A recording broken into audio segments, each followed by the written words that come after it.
Sebagai kandidat kuat capres di luar lingkar kekuasaan Jokowi, Anies Baswedan kerap kali digambarkan oleh sebagian pihak sebagai antitesis seorang Jokowi. Bahkan dalam beberapa kesempatan ada juga yang mengharapkan Anies tak melanjutkan proyek Jokowi semisal IKN jika menjadi seorang presiden. Mengenai anggapan ini, pakar hukum tata negara Refly Harun mengatakan pikiran demikian tak mungkin bisa terjadi, tidak bisa ekstrim. Kalau meneruskan kebijakan Jokowi yang baik itu harus kita teruskan, itu yang namanya sustainability, ujar Refly melalui kanal YouTube miliknya, dikutip Rabu, tanggal 4 Januari tahun 2023. Menurut Refly tidak bisa seorang presiden mengklaim membangun dari nol sehingga muncul kesan bahwa presiden sebelumnya tidak melakukan apa-apa. Refly juga menilai tiap pemimpin akan meninggalkan hal-hal baik yang perlu dilanjutkan kembali. Sebagai contoh, Refly menyinggung beberapa suara pendukung rezim yang menyebut PJ Gubernur DKI Jakarta Heru Budi Hartono telah menyelesaikan masalah yang diklaim tak bisa diselesaikan oleh Anies.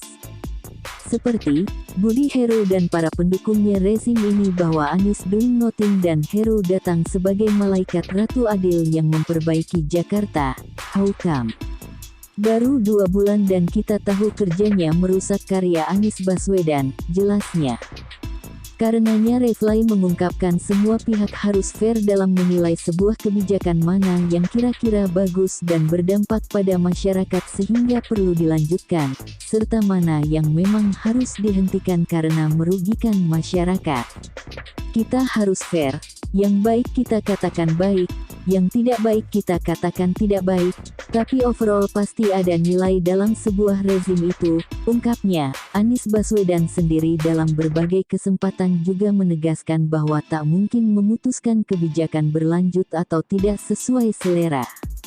Semuanya menurutnya perlu didalami untuk diambil kebijakan dilanjutkan, diperbaiki, dikurangi, ditambah, atau dihentikan.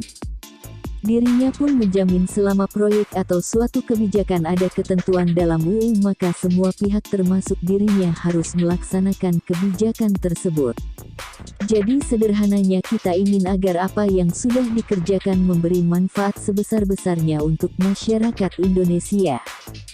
Saya sederhana saja hari ini, selama itu ada aturan perundangannya siapapun pejabat negara harus melaksanakan, jadi tidak bisa selera kita, keputusan itu harus dihormati, jelas Anies saat interview bersama Refly Harun beberapa waktu lalu. Tidak bisa hanya satu change dan continuity, jelas Anies Baswedan. Jadi bagaimana menurut Anda? wartaekonomi.com